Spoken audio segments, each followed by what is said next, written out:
C'est un institut en santé mentale qui a été construit en 1890 et puis ça a été construit comme un village pour ségréguer les personnes, les patients qui ont des problèmes de santé mentale. Nous avons un projet pour renouveler nos infrastructures, pour moderniser, pour se rapprocher de la rue, pour contrer la stigmatisation des personnes avec des problèmes de santé mentale. Mais nous avons vécu une transformation énorme au cours des 10 dernières années, surtout.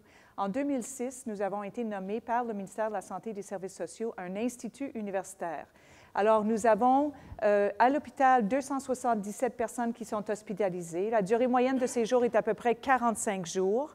Nous n'avons plus de personnes qui habitent à l'Institut Douglas. Nous avons aussi une responsabilité géographique pour être le leader dans les standards de soins de santé mentale pour un territoire qui couvre 63 % de la province du Québec. Alors, nous sommes responsables d'assurer que les soins sont à la fine pointe des connaissances, basés sur les résultats probants du Nunavik, territoire CRI, jusqu'à la frontière des États-Unis, du côté ouest de la province du Québec. Nous avons un centre de recherche avec 54 chercheurs principaux. Nous avons des chercheurs de renommée internationale où il y a eu des percées et des découvertes extrêmement importantes pour les traitements en santé mentale, entre autres le programme des troubles alimentaires. Nous sommes le seul programme pour les troubles alimentaires, anorexie, bulimie. Nos défis de formation ne sont pas seulement pour les 1500 personnes qui œuvrent à l'Institut Douglas, mais aussi pour nos partenaires à travers la région du Québec. Et Dr. Steiger, qui est notre chercheur et directeur de ce programme, est aussi éditeur de ce qu'on appelle le International Journal of Eating Disorders et coprésident du ministère de la Santé et du gouvernement pour la charte pour une image de soi qui est saine. Dr. Michael Meaney est le neuroscientifique le plus cité dans le monde et il travaille chez nous. La découverte de l'épigénétique s'est faite à l'Institut Santé mentale Douglas. Alors, le futur de traitement en maladie mentale et en santé mentale est beaucoup influencé par les résultats de recherche. Malheureusement, les résultats de recherche n'atteignent pas la population aussi rapidement qu'on le souhaiterait.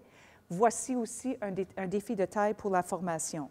Nous avons aussi le Centre de prévention du suicide et de la dépression pour l'Université McGill, qui est à l'Institut Douglas. Notre mission à l'Institut Douglas, c'est soigner, enseigner et découvrir. Une des initiatives stratégiques que nous avons mises en place depuis janvier 2012, c'est au comité de direction. Nous avons décidé de créer un poste. C'est la directrice des initiatives stratégiques et transfert de connaissances. Alors, c'est un chercheur, Dr. Anne Crocker, qui est formé au niveau du doctorat, qui publie déjà des articles scientifiques dans des journaux reconnus mondialement. Elle a créé un outil qui s'appelle un coop de savoir que nous allons promouvoir tout au long de notre présentation.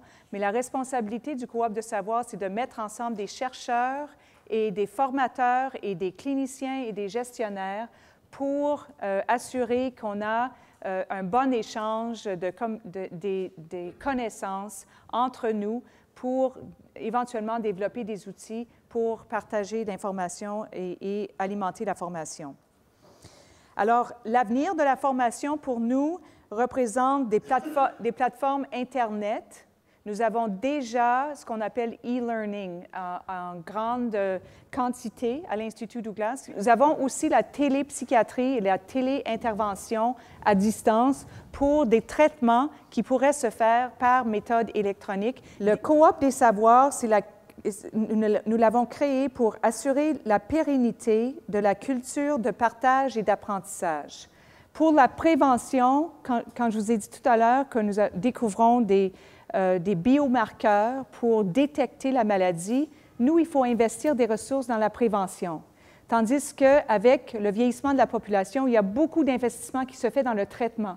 Alors, nous faisons du lobbying au gouvernement pour pouvoir investir un peu plus de ressources dans la prévention. Ça, c'est notre enjeu. ici, c'est important qu'on investisse pour créer cette culture de formation continue, la culture de mesure, une interface avec le programme de la qualité pour assurer que quand je fais une session de formation sur, disons, la thérapie cognitive behavioral, de comportement, qu'on va voir que le clinicien amène ses expériences, sa formation à sa pratique clinique.